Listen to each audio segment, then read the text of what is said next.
नमस्कार मेरे सभी प्यारे साथियों को। आज की इस वीडियो में हम डिस्कस करने वाले हैं उत्तराखंड एलटी इंग्लिश के मॉक टेस्ट नंबर 12 को। अगर इससे पहले की बात करें तो 6 मॉक टेस्ट ऑलरेडी हम यहाँ पे अपलोड कर चुके हैं, उनसे रिलेटेड एक्सप्लेनेशन भी दिया गया है। और ये मॉक टेस्ट सीरीज एकदम यूनिक है जो आपको आपके उत्तराखंड एलटी के लक्ष्य को पाने में बेहद ही महत्वपूर्ण भूमिका निभाने वाली है। अगर आप भी अन्य साथियों की तरह मॉक टेस्ट लेना चाहते हैं तो आप हमारे व्हाट्सअप नंबर पर कॉन्टैक्ट कर सकते हैं, व्हाट्सअप कर सकते हैं, जो हमने नंबर ऑलरेडी यहाँ पे चैनल पे शेयर किया हुआ है। तो पहले नंबर का क्वेश्चन आपके सामने है, comedy of manner flourished in a particular period of England. तो कॉमेडी ऑफ मैनर की अगर बात करें, ये लिटरेरी जॉनर है। अगर जॉनर की बात करें तो कॉमेडी ऑफ मैनर और कॉमेडी ऑफ ह्यूमर्स के लिए जाने जाते हैं बेन जॉनसन, जिनके द्वारा 2 ट्रेजेडीज भी लिखी गई हैं, क्या, सेजेनस एंड कैटिलिन करके। जॉनसन की बात बाद में करेंगे, अगर उनसे रिलेटेड यहाँ पे क्वेश्चन बनेगा तो वो बन सकता है, क्योंकि उन्होंने कमेंट किस पे किया है, शेक्सपियर से रिलेटेड उन्होंने जो भी कमेंट किए हैं वो वहाँ से क्वेश्चन बन सकता है, लेकिन उसके बारे में बाद में बात करेंगे। इस क्वेश्चन के अगर आंसर की ओर बढ़ें तो इसका आंसर हो जाएगा option number C, restoration period. Restoration का टाइम पीरियड की अगर बात करें 1660 से लेकर 1700 है। और इससे रिलेटेड ऑलरेडी हमने एक वीडियो बना रखी है 5 मिनट की एमपी टेट सीरीज पे, आपको विजिट करना होगा। और वो 5 मिनट की वीडियो अगर आप देख लेते हैं तो डेफिनेटली अगर यहाँ से कोई भी क्वेश्चन बनता है तो उसका आंसर आप दे पाएंगे 100%। देखिए, इसमें इसी एज को अन्य किस नाम से जाना जाता है, एज ऑफ ड्राइडन के नाम से भी जाना जाता है। ड्राइडन के नाम से क्यों जाना जाता है एज ऑफ ड्राइडन के नाम से? क्योंकि जो जॉन ड्राइडन थे वो डोमिनेंट राइटर थे इस एज की। रेस्टोरेशन क्यों कहा जाता है? क्योंकि यहाँ पे मोनार्की रिस्टोर्ड हुई थी, दोबारा स्थापित हुई थी, कहने का मतलब है 1660 में। इससे पहले की वीडियोज में हमने बता रखा है, ठीक है। इससे रिलेटेड अगर आप डिटेल में जानना चाहते हैं तो लिटरेरी एजेस वाली वीडियोज को भी वॉच कर सकते हैं। विक्टोरियन एज का टाइम पीरियड आपको पता है 1837 से लेकर 1901 तक है विक्टोरियन एज का अगर टाइम पीरियड इसकी बात करें। एलिजाबेथन की बात करें 1558 से लेकर 1603 तक है, ठीक, जिसको शेक्सपियरन एज के नाम से भी जाना जाता है। रोमांटिक की बात करें तो रोमांटिक एज का टाइम पीरियड क्या है? 1798 से लेके 1837, यानी कि just before the age of बोल सकते हैं period of Victorian, otherwise we can say the just before the period Victorian period. Next question की ओर बढ़ेंगे। सेकंड नंबर का क्वेश्चन हमारे पास है, an inscription on a tombstone और a monument in memory of the person buried. यानी कि किसी व्यक्ति को अगर दफना दिया जाता है तो उसकी जो टूम स्टोन, जो समाधि पे जो लेख लिखा जाता है, जो इंस्क्रिप्शन होता है, उसको क्या कहा जाता है, ये पूछा जा रहा है हमसे। उसको कहा जाता है एपिटैफ कहा जाता है। इसको क्या कहा जाता है? एपिटैफ कहा जाता है। सी ऑप्शन यहाँ पे करेक्ट हो जाएगा। अब ट्रांसफर्ड एपिथेट क्या होता है? जैसे कि आपने एक एग्जांपल सुना होगा, स्लीपलेस नाइट करके सुना होगा। अब स्लीपलेस नाइट क्या है? ये ट्रांसफर्ड एपिथेट जो है, एपिथेट का मतलब एडजेक्टिव से है। नाइट कैसी है? स्लीपलेस है। अब नाइट तो स्लीपलेस नहीं हो सकती है, यानी कि ह्यूमन क्वालिटीज़ को किसको दिया जा रहा है? इन एनिमेट यानी कि थिंग्स को, यानी कि जो चीज़ें हम बोल सकते हैं एक सजीव की जो क्वालिटीज़ हैं वो निर्जीव को दी जा रही हैं, कहने का मतलब है, ठीक है। तो जो है स्लीपलेस नाइट जो है यहाँ पे, अगर स्लीपलेस की बात की जाए तो ये ट्रांसफर्ड एपिथेट हो जाएगा। इंस्क्राइब करके हमारे पास ऑप्शन नंबर ए जो है, इसके अगर इसके बारे में बात करें तो इंस्क्राइब बनता है इंस्क्रिप्शन, ये इसी से रिलेटेड है। इंस्क्रिप्शन का मतलब होता है टू राइट और टू इनग्रेव, क्या करना? नक्काशी करना। कहाँ पर? टूम स्टोन पे लिखना, ठीक है। तो उससे रिलेटेड है इंस्क्राइब, ठीक। बढ़ेंगे नेक्स्ट क्वेश्चन की ओर। क्वेश्चन नंबर 3 की अगर बात करें, विलियम जेम्स की बात चल रही है। Use the term SOC, stream of consciousness. Already video बनी है, इस पर आप वॉच कर सकते हैं। लिटरेरी टर्म्स वाले में डिटेल में बताया हुआ है इन हिज बुक नेम्ड। तो ये इन्होंने यूज किया था इस टर्म को, कहने का मतलब है use the term stream of consciousness अपनी बुक में। तो कौन सी बुक है? प्रिंसिपल्स ऑफ साइकोलॉजी हो जाएगा, ये ऑप्शन करेक्ट हो जाएगा। बढ़ेंगे नेक्स्ट क्वेश्चन की ओर। द वर्ड ऐसे, जो वर्ड ऐसे है, has been taken from French word SI से लिया गया है, यानी कि एसआई से लिया गया है ऐसे जो है। और जिसका मतलब क्या होता है ये पूछा जा रहा है, व्हाट डज इट मीन? तो इसका मतलब होता है टू अटेम्प्ट और टू ट्राई। ए ऑप्शन इसका करेक्ट हो जाएगा, प्रयास करना इसका मतलब होता है। और अगर बात करें फादर ऑफ एसेज की बात करें तो मॉन्टेक को कहा जाता है। फादर ऑफ इंग्लिश एसेज की बात करें फ्रांसिस बेकन को कहा जाता है। प्रिंस ऑफ इंग्लिश एसेज की बात करें चार्ल्स लैम्ब को कहा जाता है। ऑलरेडी ये डिस्कस कर चुके हैं इन क्वेश्चंस को। क्वेश्चन नंबर 5 की अगर बात करें, a line of verse that has a 6 iambic feet 12 syllables iambic lines is known as. अब जैसे आपको पता है इयाम का मतलब क्या होता है, एक इसमें स्ट्रेस सिलेबल होगा, एक अनस्ट्रेस्ड होगा, ठीक है।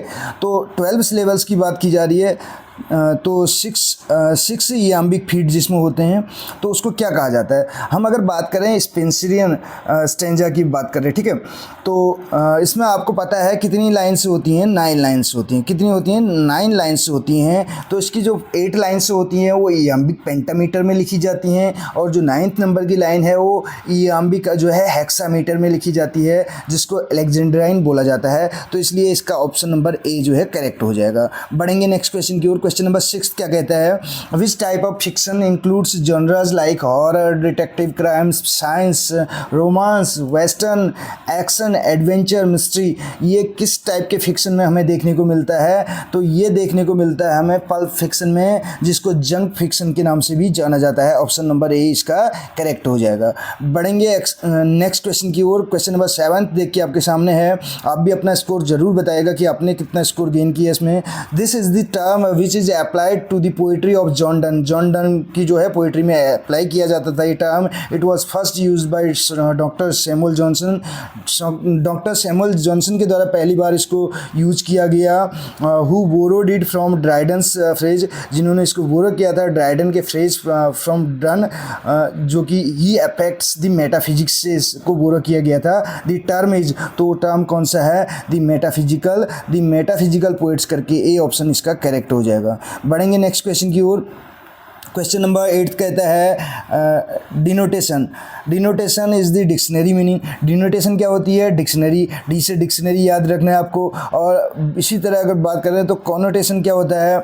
ये होता है ऑप्शन नंबर ए इसका करेक्ट हो जाएगा। An idea that is implied और सजेस्टेड, एक ऐसा विचार जो इम्प्लाई किया जाता है या सजेस्ट किया जाता है, ठीक है।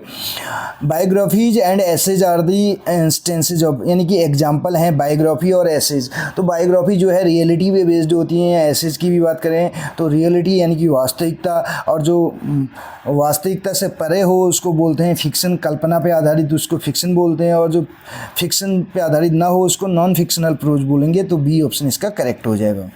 बढ़ेंगे नेक्स्ट क्वेश्चन की ओर। The term used for artists और writers whose ideas are ahead of their time, यानी कि कुछ ऐसे राइटर्स या आर्टिस्ट जिनके अपने विचार अपने टाइम से पहले, या न्यू राइटिंग शोइंग इनोवेशन, या उनकी जो राइटिंग होती है वो इनोवेशन को दर्शाती है इन स्टाइल एंड मैटर। तो उसको क्या कहा जाता है? उसको कहा जाता है अवांत गार्ड करके बोला जाता है, अवांत गार्ड करके। ए ऑप्शन इसका करेक्ट हो जाएगा। नेक्स्ट क्वेश्चन की ओर बढ़ें। Reversal of situation. Reversal of situation और turning point when the protagonist's fortune change from good to bad. जब जो प्रोटैगनिस्ट है उसका फॉर्चून चेंज हो जाता है, जब अच्छे से बुरी और surprise development in action is known as. तो इसको किस नाम से जाना जाता है? इसको पेरिपीटिया के नाम से जाना जाता है। ए ऑप्शन करेक्ट हो जाएगा। बढ़ेंगे नेक्स्ट क्वेश्चन की ओर। अगला क्वेश्चन है who has written a story title. तो किसने लिखी है ये जो है स्टोरी, जिसका टाइटल है the portrait of mister WH। WH आपको पता है किससे रिलेटेड है? विलियम शेक्सपियर के सोनेट से रिलेटेड है। और अगर इस पर बात करें तो स्टोरी किसने लिखी है? ये लिखी है हमारे ऑस्कर वाइल्ड ने, ठीक है। बढ़ेंगे नेक्स्ट क्वेश्चन की ओर। बेटर और ब्यूटीफुल दैन और फुलिश विट। तो कौन कहता है? ये पूछा जा रहा है क्वेश्चन नंबर 13 में हमसे। तो इसका करेक्ट आंसर हो जाएगा फेस्ट का ये स्टेटमेंट है, फेस्ट ही बोलता है, ठीक है।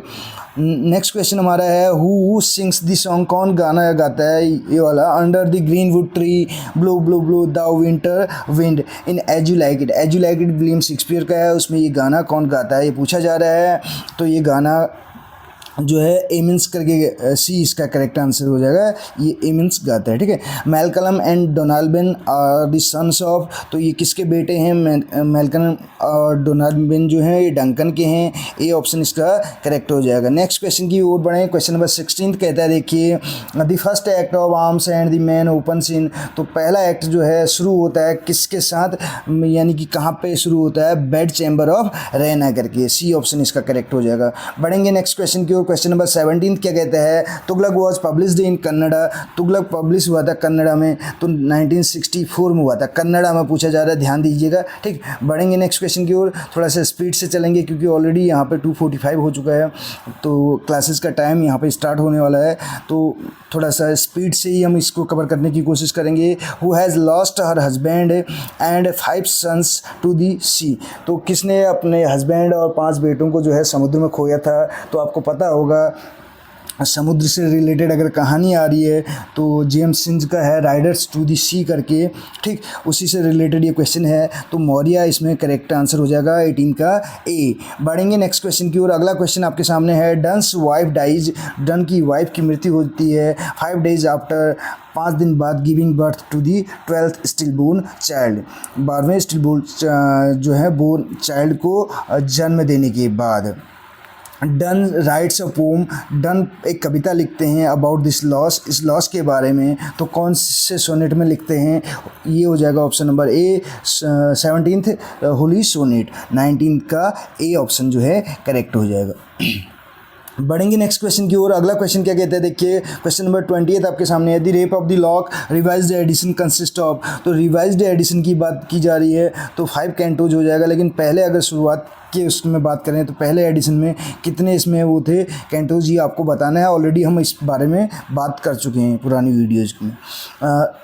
21 नंबर का क्वेश्चन है आपके सामने, इफ सॉलिट्यूड और फियर और पेन और grief should be Dai portion, who is Wordsworth referring, तो वर्ड्सवर्थ किसको यहाँ पे रेफर कर रहे हैं, 21 का आंसर बताना है, डोरोथी वर्ड्सवर्थ यानी कि अपनी sister. Which sonnet is the last of Keats sonnet, तो कीट्स का लास्ट सोनेट कौन सा था, ब्राइट स्टार करके इसका करेक्ट आंसर हो जाएगा 22 का डी ऑप्शन करेक्ट हो जाएगा। आपको जो है इस क्वेश्चन यहाँ पे हम आपके लिए एक क्वेश्चन यहाँ पे छोड़ के जा रहे हैं, तो कीट्स का लाइफ स्पैन आपको बताना है, बहुत ही आसान है, इससे आसान क्वेश्चन कुछ हो नहीं सकता। इन 1850 अगर 1850 की बात करें, टेनिसन अपॉइंटेड पोइट लॉरेट के रूप में अपॉइंट किया गया इनको, किसकी डेथ के बाद, तो वर्ड्सवर्थ की डेथ के बाद, क्योंकि वर्ड्सवर्थ रहते हैं 1843 से 1850 तक और 50 से बनते हैं कौन, टेनिसन 1892 तक, लॉन्गेस्ट पीरियड के लिए बनते हैं। ठीक है, पोएट लॉरेट से रिलेटेड ऑलरेडी सेपरेट वीडियो बनी हुई है, उसको भी वॉच कर सकते हैं। इसके अलावा नोबेल प्राइज़ साहित्य अकेडमी पे आपको अलग अलग वीडियोज़ मिल जाएंगी 5-5 मिनट की। I was ever a fighter so one fight more, मैं हमेशा से एक फाइटर रहा हूँ तो एक और फाइट सही कहने का मतलब है, the best and the last, ये कहाँ से लिया गया है, ठीक, ये लाइन कहाँ पे हमें देखने को मिलती है। क्वेश्चन नंबर 24 की अगर बात करें तो ए ऑप्शन इसका करेक्ट हो जाएगा, प्रोस्पाइस, तो प्रोस्पाइस किसकी क्रिएशन है ये आपको बताना है। The emotion of art according to Eliot, Thomas Stearns Eliot की बात चल रही है, तो इनके अकॉर्डिंग जो इमोशन है वो क्या है, तो इमोशन इनके अकॉर्डिंग इम्पर्सनल है, सी ऑप्शन इसका करेक्ट हो जाएगा 25 का। ये थॉमस स्टर्न इलियट जिनको 1948 में नोबेल प्राइज़ मिला हुआ है, वेस्टलैंड इन्होंने लिखा हुआ है, 5 सेक्शन है इसमें, ठीक, और 1922 में पब्लिश हो रखी है वेस्टलैंड। तो नो पोएट, नो आर्टिस्ट और any sort has his complete meaning alone, यानी कि कोई भी ऐसा पोएट नहीं है, आर्टिस्ट नहीं है, या कोई इस प्रकार का नहीं है, कहने का मतलब है जिसकी अपनी कुछ कंप्लीट मीनिंग रही हो अपने आप में। तो हु हैज़, तो हु सैड किसने कहा ये पूछा जा रहा है, तो ये इलियट ने कहा था, डी ऑप्शन इसका करेक्ट हो जाएगा। नेक्स्ट क्वेश्चन की बात करें, when you are old is a poem of Yeats, W.B. Yeats की बात चल रही है, विलियम बटलर ईट्स की आयरिश हैं और इनको 1923 में इनको नोबेल प्राइज़ मिला हुआ है। तो इनके द्वारा लिखा गया था, इट वाज रिटन टू, किसके लिए लिखा गया था ये, ठीक, 27 का आंसर हमें बताना है, तो ऑप्शन नंबर ए इसका करेक्ट हो जाएगा, मॉडगॉन से इनका क्या संबंध था ये आपको बताना है। विट मैन इज़ वंडरफुली गुड, तो ये एक स्टेटमेंट किसका है, ये स्टेटमेंट है थोरू का, ठीक है। ए ऑप्शन इसका करेक्ट हो जाएगा 28 का। नेक्स्ट क्वेश्चन आपके सामने है एमिली डिकिंसन वॉज बोर्न। तो एमिली डिकिंसन का जन्म कब हुआ था? 1830 में हुआ था। ए ऑप्शन इसका करेक्ट हो जाएगा। Ants are a curious race, किसने, ये जो है फ्रॉस्ट का स्टेटमेंट है, दिस लाइन इज़ फ्रॉम। तो कहाँ से, कौन सी क्रिएशन से ये लाइन ली गई है? आंट जो है एक क्यूरियस रेस है, कहने का मतलब जिज्ञासु, जानने की इच्छा जो रखते हैं।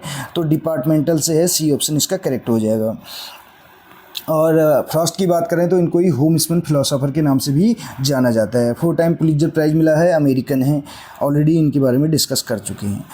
31 के अगर आंसर क्वेश्चन की बात करें, my ears are married to shadow, जो मेरी शादी के जो साल रहे हैं वो शैडो में रहे, कहने का मतलब where does this line appear. तो कहाँ ये लाइन हमें देखने को मिलती है? तो सिल्विया प्लाथ की है ये, दी कोलोसस करके, ठीक है, बी ऑप्शन इसका करेक्ट हो जाएगा। नेक्स्ट क्वेश्चन की अगर बात करें तो अगले नंबर का क्वेश्चन है हु मैरिड डेजी जैकब। तो डेजी जैकब से किसकी शादी हुई? नजीम इज़राइल की हुई, बेन इज़राइल पोएट भी को कहा जाता है। How many lines are in Indian weavers. Indian weavers जो कि किसके द्वारा लिखा गया है ये आपको बताना है। बहुत ही इजी क्वेश्चन है आपके लिए। क्वेश्चन नंबर 33 की अगर बात करें तो इसके अगर करेक्ट आंसर की बात करें, इंडियन वीवर्स में 12 लाइन्स हैं, ये ऑप्शन इसका करेक्ट होगा। नेक्स्ट क्वेश्चन आपके सामने है, अगला क्वेश्चन क्या कहता है? In the novel mayor of Casterbridge, the mayor of Casterbridge there is the hay trusser. एक यहाँ पे हेट रेसर हमें देखने को मिलता है, who sells his wife Susan to Newson को बेच देता है कितने में? फॉर 5 गिनाज में, ठीक है, इन अ फेयर मेले में held in Weydon Priors. Later he became the mayor, बाद में मेयर बन जाता है। फाइंड हिम आउट, तो उसका नाम हमें बताना है। तो कौन है ये जो अपनी वाइफ को बेचता है? माइकल हेंचार्ड करके है। तो ये कौन, माइकल हेंचार्ड जो है कौन सी स्टोरी में, जो मेयर ऑफ कास्टरब्रिज है, ये किसने लिखा है? ये तो आपको पता है ही, मेयर ऑफ कास्टरब्रिज से रिलेटेड है। तो ये किसने लिखी है? ये जो मेयर ऑफ कास्टरब्रिज है ये किसने लिखा है, वर्क किसका है, ये आपको बताना है। Who is the mother of Oliver. Oliver की मदर पूछा जा रहा है इसमें, ओलिवर गोल्ड स्मिथ की बात चल रही है। तो क्वेश्चन नंबर 35 की अगर आंसर की बात करें तो इसमें हो जाएगा एग्नेस फ्लेमिंग करके, इसका सी ऑप्शन करेक्ट हो जाएगा।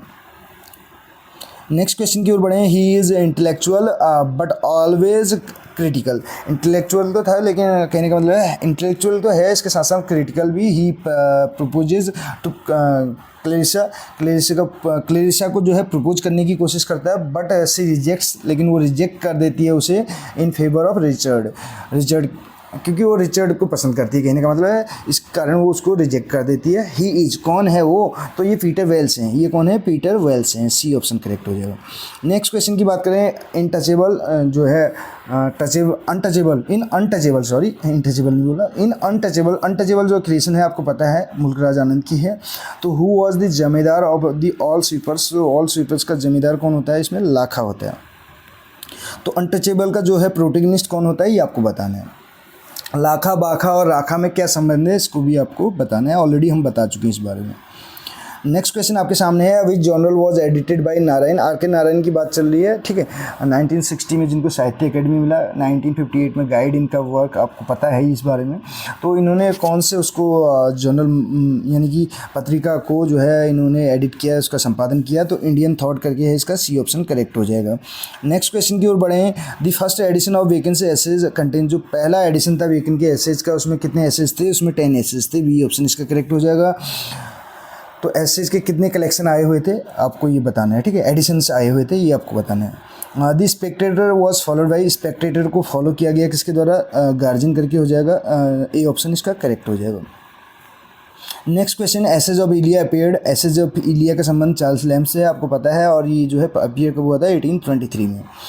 नेक्स्ट क्वेश्चन आपके सामने है, हेजलिट्स जो पहली राइटिंग है इनकी published when he was only 13, जब ये 13 साल के थे इनकी पहली जो रचना है वो पब्लिश हुई।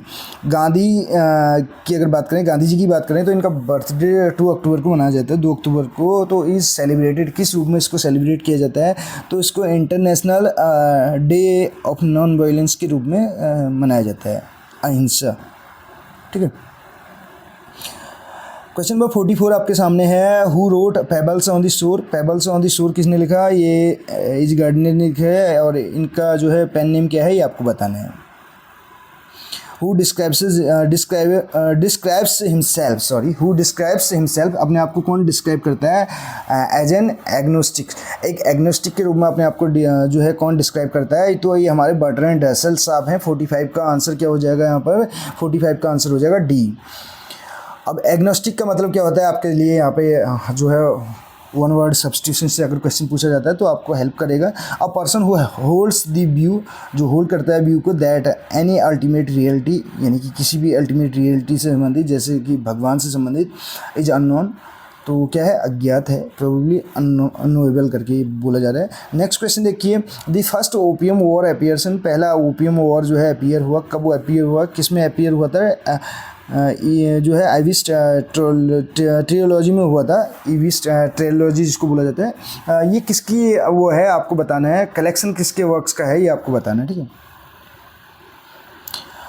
जन्नत गेस्ट हाउस अपीयर, तो जन्नत गेस्ट हाउस किस में अपीयर होता है, तो the ministry of utmost happiness में ये अपीयर होता है।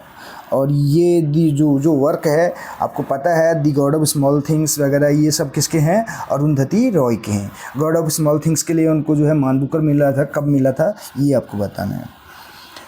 One of authors was not in favour of partition of India, partition of India के फेवर में एक ऑथर नहीं था, तो कौन सा है वो जो अपोज करता है इसका, तो ये है सादत हसन मेंटो, ठीक है। तो इनका कौन सा वर्क जो है उत्तराखंड एलटी के सिलेबस में आपके लिए बहुत ही इजी क्वेश्चंस यहाँ पे पूछे जा रहे हैं, एक आपका जो है रिवीजन यहाँ पे हो जाएगा एग्जाम से पहले। गिव वन वर्ड सब्स्टिट्यूशन हमें देना है, यानी कि हार्ड टू प्लीज को क्या कहा जाता है, जो जिसको संतुष्ट करना थोड़ा मुश्किल हो उसको फास्टिडियस बोला जाता है, ए ऑप्शन इसका करेक्ट हो जाएगा। और नैप आफ्टर लंच, लंच के बाद दिन में, यानी कि जब खाने के बाद आप क्या कर लेते हैं, थोड़ी देर के लिए रेस्ट करते हैं, तो एक हल्की सी नैप यानी कि झपकी जो आप लेते हैं नींद की, उसको बोला जाता है sister. Next question, change the voice, voice से रिलेटेड क्वेश्चन है। एक्टिव पैसिव आपको पता है, इससे रिलेटेड ऑलरेडी मास्टर वीडियो बनी हुई है एक्टिव पैसिव और डायरेक्ट इनडायरेक्ट पे, उनको आप वॉच कर सकते हैं, ग्रामर वाली प्लेलिस्ट पे आपको मिल जाएगी, या उत्तराखंड एलटी वाली प्लेलिस्ट पे आपको मिल जाएगी, ठीक है। उत्तराखंड एलटी लेक्चरर जो प्लेलिस्ट है ओल्ड वाली, उसमें आपको मिल जाएगा। How will you teach him, तो कैसे आप उसको पढ़ाएंगे, तो देखिए जब विल आता है तो विल किस में चेंज हो जाता है, विल बी में चेंज हो जाता है, ठीक है। फ्यूचर इंडेफिनिट की बात करें तो विल किस में चेंज हो जाएगा, विल बी में। और इसके साथ साथ मॉडल एक्सिलरी जितने भी मॉडल्स हैं वो किस में चेंज हो जाते हैं, उनके साथ बी का यूज कर दिया, जैसे बिल आ रहा है तो बिल बी हो जाएगा, सेल भी हो जाएगा, कैन भी हो जाएगा, मस्ट भी हो जाएगा, कुड भी हो जाएगा, इस टाइप से, ठीक है। तो हाउ विल ही, हिम जो है यहाँ आगे आ जाएगा, ठीक है। ये जो ऑब्जेक्ट है वो सब्जेक्ट बन जाता है, जो सब्जेक्ट है वो ऑब्जेक्ट बन जाता है, ठीक है। तो how will he be watched, तो कैसे जो है उसके द्वारा देखा जाएगा, by you. How will you watch him, आप उसको कैसे देखेंगे, तो उसके द्वारा जो है how will you watch him, तो how will he be watched by you, तो वो आपके द्वारा कैसे देखा जाएगा कहने का मतलब है, ठीक है उसको। तो इसी ऑप्शन इसका करेक्ट हो जाएगा। जो WH वर्ड है वो वैसे ही रहेगा, उसके बाद का सिक्वेंस आपको थोड़ा सा चेंज करना है। नेक्स्ट देखिए, इसमें फिल इन दी ब्लैंक की अगर बात करें तो इसमें करेक्ट प्रपोजिशन हमें बताना है। I bought this pen, his pen नहीं, आई बॉट दिस पेन, ठीक है। आई बॉट दिस पेन, मैंने ये पेन खरीदा फॉर 5 रुपीज़, ठीक है। सी ऑप्शन इसका करेक्ट हो जाएगा। कैन यू टेल मी, क्या आप मुझे बता सकते हैं, क्या बता सकते हैं, इसके बाद जब कभी भी इंटेरोगेटिव आता है स्टार्टिंग में तो उसके बाद पॉजिटिव आपका जो उसमें जुड़ेगा, जो भी क्लॉज वगैरह होगा, ठीक है। तो why are you so sad नहीं होगा, why you are so sad हो जाएगा, क्योंकि अगर वाई आर यू करेंगे क्वेश्चन WH वर्ड के बाद अगर हम हेल्पिंग वर्ब लगाते हैं तो क्वेश्चन बन जाता है, तो डबल क्वेश्चन नहीं बनाएंगे, ऑलरेडी क्वेश्चन बना हुआ है। तो why you are so sad इसका करेक्ट आंसर हो जाएगा, A option will be the correct answer. Next question, poet who described poetry as inspired mathematics, तो किसने जो है पोइट्री को डिस्क्राइब किया, कहने का मतलब है इंस्पायर्ड मैथमेटिक्स के रूप में, एजरा पाउंड हैं, एजरा पाउंड जो कि मेंटोर हैं किसके, T.S. एलियट के। इनके लिए इल्म फेब्रियो करके जो है उन्होंने फ्रेज कॉइन किया हुआ है। वेस्टलैंड की अगर बात करें, the soul of tragedy according to Aristotle, तो ट्रेजेडी की जो आत्मा यानी कि सोल का है वो किसको कहा है, अकॉर्डिंग टू एरिस्टोटल पूछा जा रहा है, तो ये किसको कहा है हमें बताना। क्वेश्चन नंबर 55 का आंसर, तो इसका करेक्ट आंसर हो जाएगा प्लॉट, ठीक। लास्ट क्वेश्चन जो है 56 नंबर का, an idyll is usually poem about, तो जो आइडियल है, ठीक है। आइडियल है, ये किससे रिलेटेड पोम होती है पूछा जा रहा है, पिक्चरेस्क कंट्री लाइफ से रिलेटेड होती है, डी ऑप्शन इसका करेक्ट हो जाएगा। तो कैसा लगा आपको ये मॉक टेस्ट ज़रूर बताएगा। मिलते हैं अगली वीडियो में। Thank you so much.